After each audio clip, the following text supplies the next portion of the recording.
What is up, guys? My name is Daniel. Welcome to the channel. This is going to be my first video on this channel.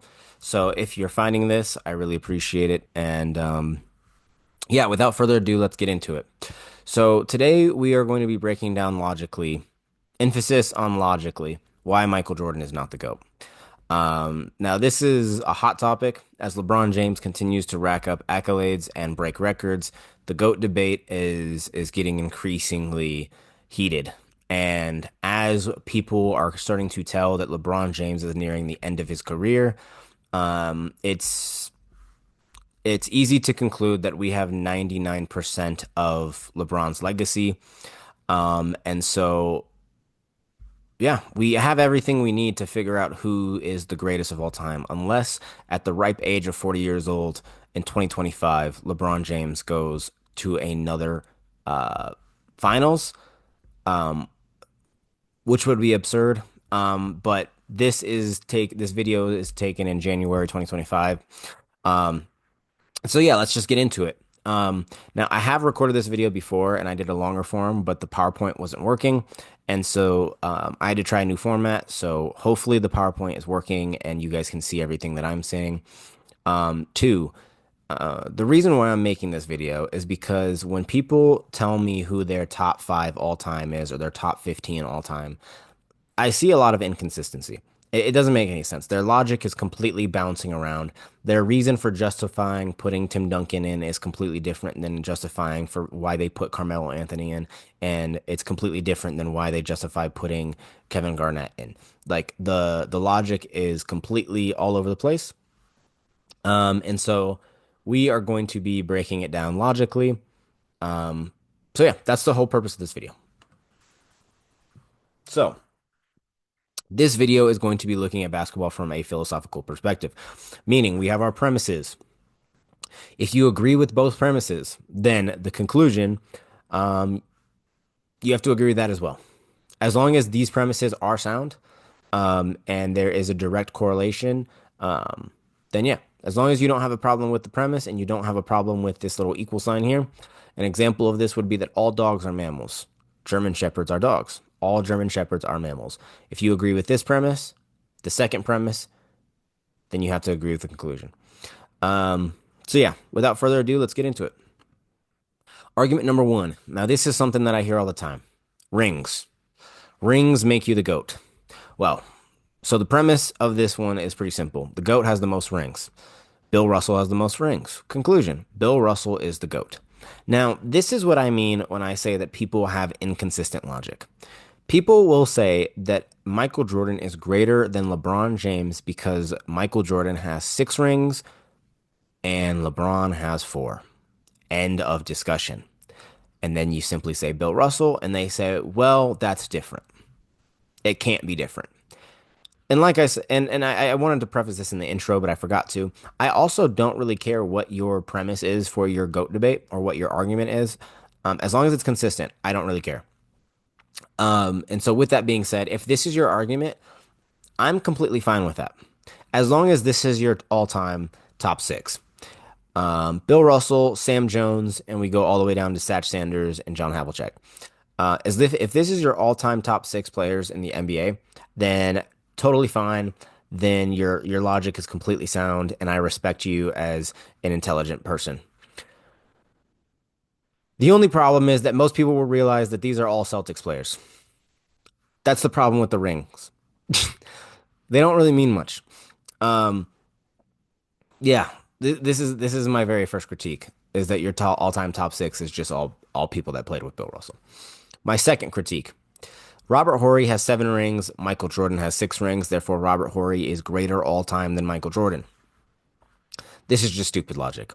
Robert Horry, albeit a good basketball player, is not anywhere near the GOAT debate.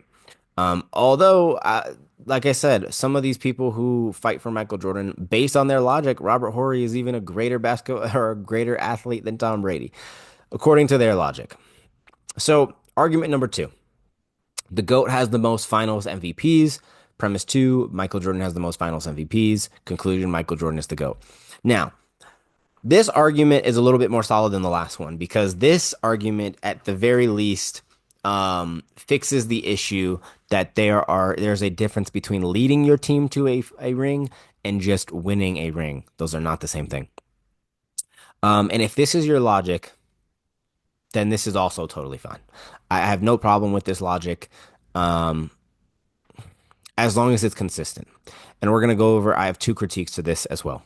One that is not in the PowerPoint, however, that I do want to state in the video. If me and you were having a discussion face to face, I would ask you to consider, and we'll talk about this a little bit more later in the video, of pseudo awards. Now, when an award comes out, there's a lot of NBA players that never had the chance to even fight for that award because it simply put didn't exist. In Bill Russell's era, the Finals MVP award did not exist. However, in my opinion, it is logical to conclude that if that award would have existed, that at the very least we can argue that Bill Russell would have had at least seven, and that he, to this day, still would have the most Finals MVPs, therefore being the GOAT. Um, if you don't want to give out pseudo awards, that's totally fine. But yeah, moving on. This is your all-time list if this is your logic. Michael Jordan at the one, LeBron James two, Tim Duncan, Shaq, and Magic are all tied at three. Now, other than this possibly being the greatest starting five of all time and this all-time list looking really good on paper, um, a lot of people that I hear have this argument, or people that argue for Michael Jordan being the greatest player of all time. And obviously, I know some of these people are rage baiting and some of them are trolling. Some people have the audacity to say that LeBron James is not even a top 10 player in NBA history. Stop it. Stop it. Like I said, I have no problem with you having this logic. If you don't want to give Bill Russell his pseudo awards and you say that Michael Jordan is the GOAT and LeBron James is number two, at least you're consistent. But not so fast. There are problems with this argument, okay? And you need to know the problems before you accept. Although that top five looks phenomenal on paper and it looks sound, and I don't think anyone would have a problem with it, there are issues later down the line. So, Willis Reed and Kawhi Leonard have two Finals MVPs each. Dirk Nowitzki, Dwayne Wade, and Steph Curry only have one. Are you willing to concede that Willis Reed and Kawhi Leonard are higher all time than Dirk, Dwayne Wade, and Steph Curry? If you believe that even one of these players that have one Finals MVP is greater than even one of these players, then we need more context to get to the truth. Second critique, Jaylen Brown, the most recent Finals MVP, would be greater all time than literally every single person without a ring, including but not limited to Dikembe Mutombo, Pete Maravich, Reggie Miller, Dominique Wilkins, Patrick Ewing, John Stockton, Charles Barkley, Luka Doncic, Russell Westbrook, Derrick Rose, Carmelo Anthony, Chris Paul, Tracy McGrady, Reggie Miller. I put him on here twice accidentally. Steve Nash, Allen Iverson, James Harden, and Damian Lillard. If you are not willing to concede that Jaylen Brown is greater than all of these players, then we need more context to determine who the GOAT is. Simple as that. Okay, so now we're going to talk about fallacies. So, what is a fallacy? A fallacy is an argument, premise, or conclusion with no substance and no logic to it. Better yet, in my opinion, it's just an argument for stupid people, which in itself is a fallacy, but it's my video. So cry about it. So first, premise number one is that Michael Jordan, or excuse me, LeBron James is a crybaby. This is simply an insult. It's an ad hominem fallacy. If you don't know what an ad hominem fallacy is, Google it. More or less, it's a very fancy philosophical term for saying you can't insult somebody and expect to win an argument. Number two, LeBron had to join a super team. LeBron has won with three different franchises. Clearly, LeBron James is the common denominator. Premise number three, LeBron has only longevity stats. LeBron has been a top three player for 90% of his career. Okay. Although, yes, he has had a very long career, he has been relevant in top three for almost all of his career. That is not somebody who is just stat hunting through longevity. This is somebody who is still an all-star today. 2025, LeBron James is an all-star going into the all-star break. So, Saying that he only has longevity is stupid. Next fallacy is that accolades are all that matter. Basketball is a team-based, skill-based game. The eye test is real. Also, era inflation matters and rules matter. Now, we're going to explain this term era inflation a little bit more in the future. But I think a lot of people understand what I'm getting at with this word, era inflation.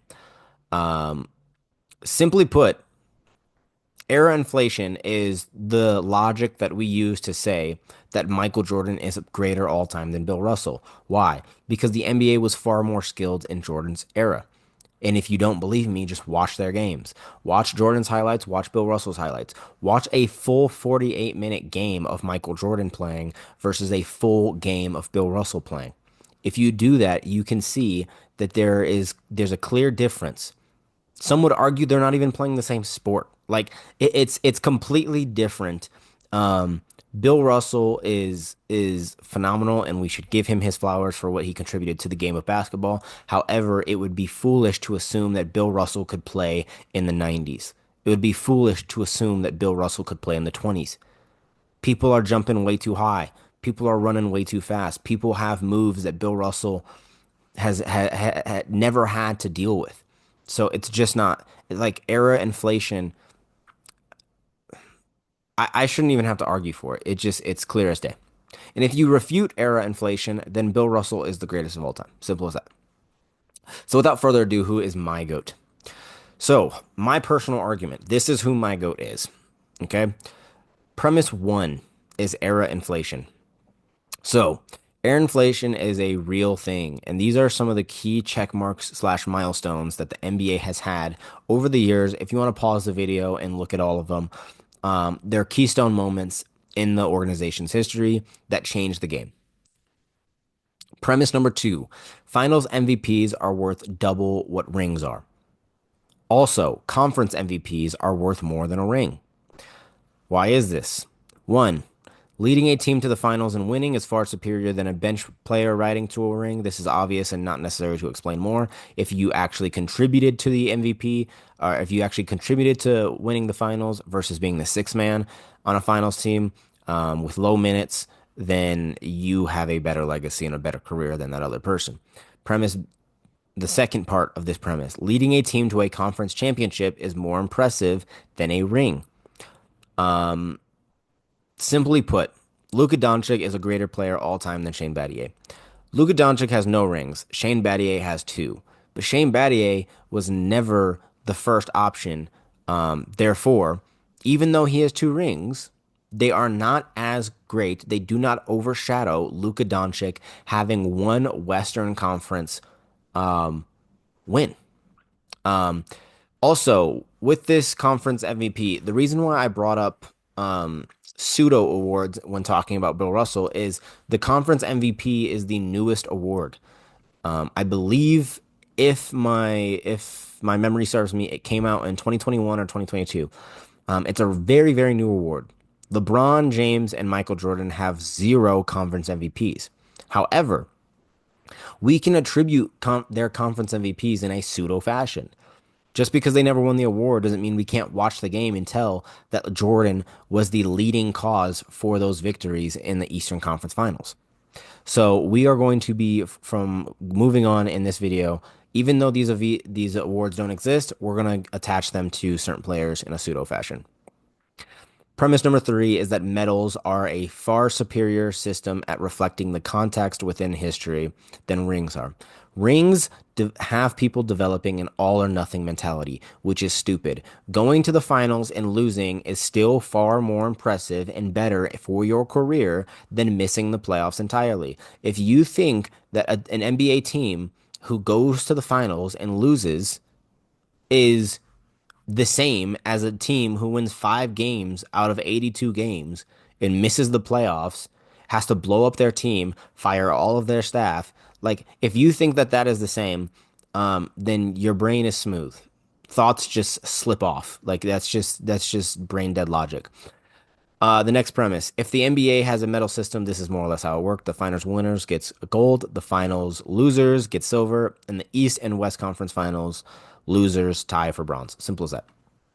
Moving on. Premise number four: Finishing top three in MVP voting is an accolade. Getting robbed is part of the NBA, and it's frustrating. In my lifetime, I have seen many MVP robberies. Many. In my opinion, the year that Joel Embiid won his MVP, he didn't deserve it that year. Um, and it seems like there has been this culture in the MVP lately that you win the MVP the following season after you deserved it. It's very interesting, and if people have been paying attention to the MVP race for the past 5, 6 years, they'll know what I'm talking about. Um, you know, yeah, you guys will know what I'm talking about.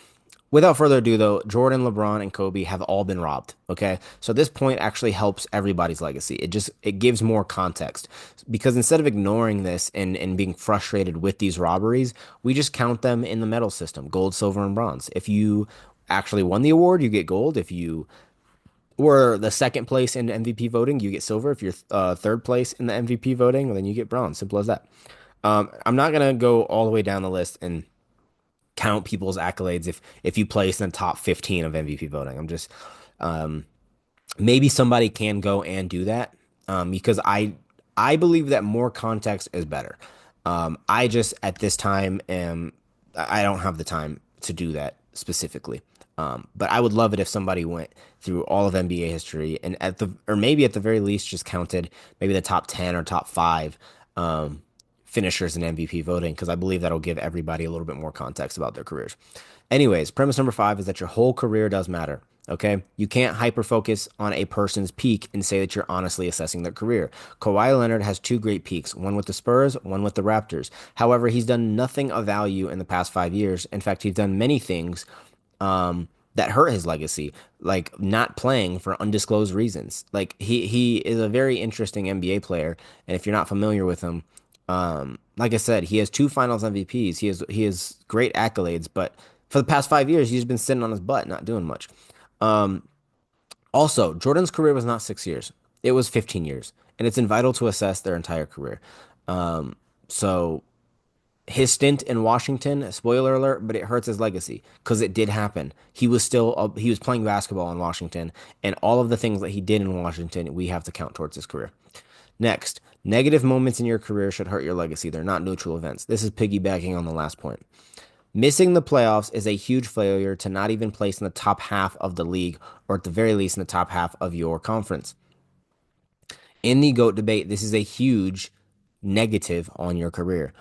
Two, first round exit. In the GOAT debate, first round exits are pathetic and should hurt your legacy. Simple as that. Getting swept is not okay if you are in the GOAT debate. Simple as that. If you could not even etch one win to force a game five somehow, some way, that has to hurt your legacy.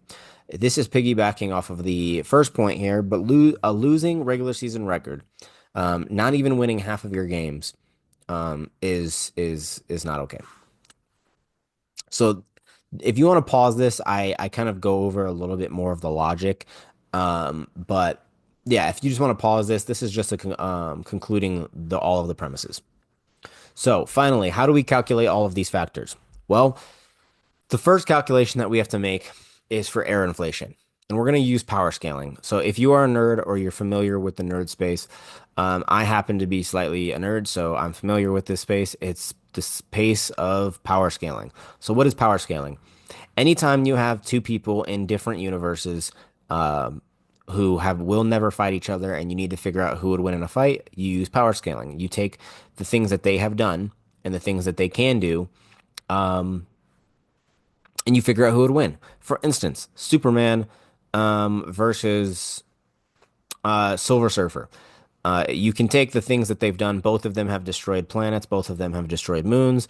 Whereas Sun has killed Superman, whereas Silver Surfer can fly through a sun and not be phased. So by that logic, it's at the very least we can conclude that Silver Surfer is slightly tougher than Superman. Something like that. In the terms of basketball, it's a little bit simpler than that. We're just going to calculate based on points and multipliers, okay? So, first thing that we calculate is the era inflation multiplier. The 60s is the base era, no inflation here. This is the start of basketball. The 70s, we're simply arguing not necessarily off of any merit per se, but just the eye test that the NBA in the 70s was about 20% better than it was in the 60s. Slightly more skilled, but not too much. 80s, it was about 50% more skilled. Once again, not necessarily any merit to this. Um, there was those keystone markers that I kind of mentioned in the beginning of the video that you can go back and you can kind of see how they start to rack up and change the league a little bit. It's mostly the eye test. The 90s, the 2x multiplier. So the 60s and the 90s were the easiest ones for me to calculate simply because the way that we view Jordan's 6 rings. We can say that the 90s was double skilled as Bill Russell's, and this is why Jordan's 6 rings are greater than Bill Russell's 11 rings. If you do not believe that the 90s have a 2x multiplier, then it's hard to argue that Jordan's 6 are greater than his 11. Um, if we use era inflation, Jordan's 6 rings are worth 12 rings in the 60s. Simple as that. Now, when I first did my very first take of this video, I actually had different multipliers. I had 2.5 here, 3x here, and 3.5 here. However, I showed that video to my friend before I released it, and he was like, a lot of people are going to try to argue with that logic, that the multipliers are too big. And so I, without necessarily having a reason to, because how I truly do feel is 2.5, 3, and 3.5. However, I chose to lower them just to give Michael Jordan a little bit more of a fighting chance here. Okay, so in the 2000s, specifically in 2001, zone defense became allowed, which changed the spacing of the game and it made it more difficult. Also, the league was becoming increasingly more international. In the 2010s, spacing changed once again. 3 point revolution made the league even more difficult. If you do not remember the 3 point revolution, where the heck were you?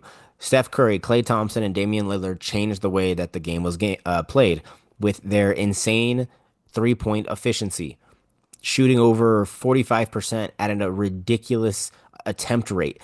We're talking taking 23s a game sometimes. At the very least, we were teams were taking like 40 to 53s. I mean, I even what was it? The Bulls just faced off against who did they just play? The Bulls just played the Nuggets and beat them, and they beat them by taking 54 threes in a single game. Now, obviously, that's a collective, but that's so hard to compete with when a team is taking 54 threes in a game. It completely changed the game. It made it a little bit more difficult. So yeah. And then in the 20s, the league is fully international at this point, and now centers are shooting threes. Once again, increasing the difficulty. So all we're arguing is that the 2000s were 25% more difficult than the 90s, that the 10s were 50% more difficult than the 90s, and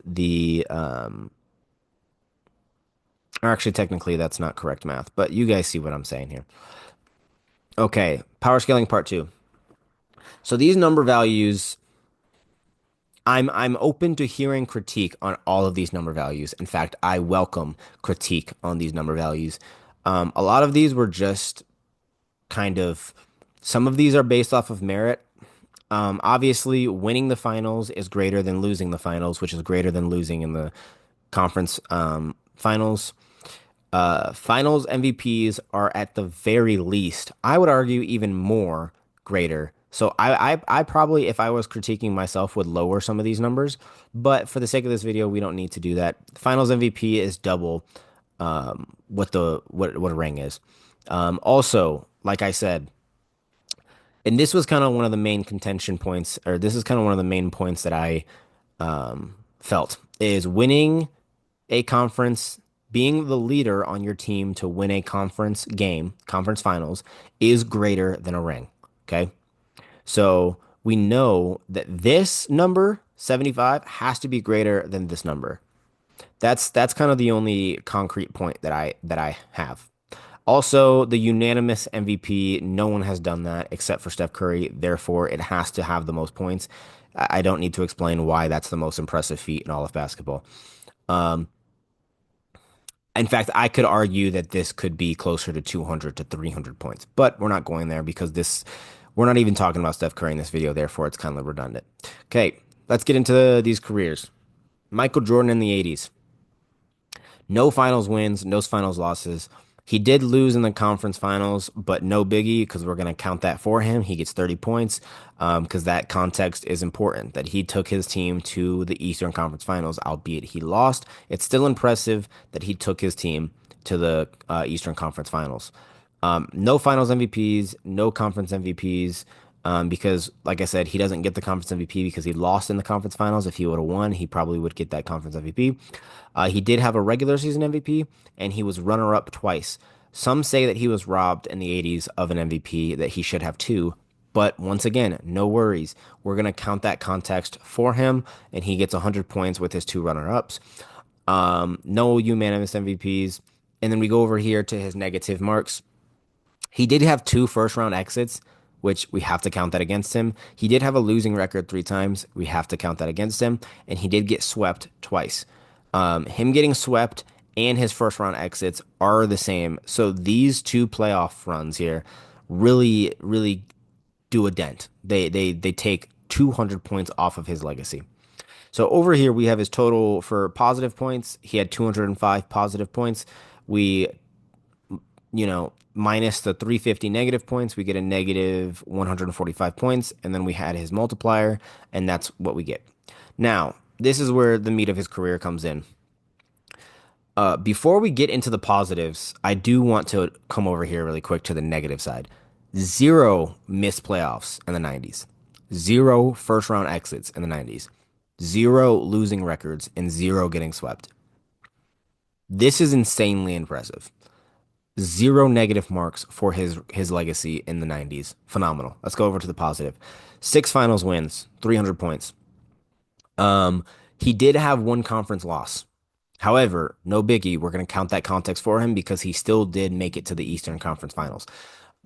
He had six finals MVPs, six conference MVPs. Once again, these conference MVPs are pseudo awards. He doesn't actually have this award on paper, but we're going to give it to him.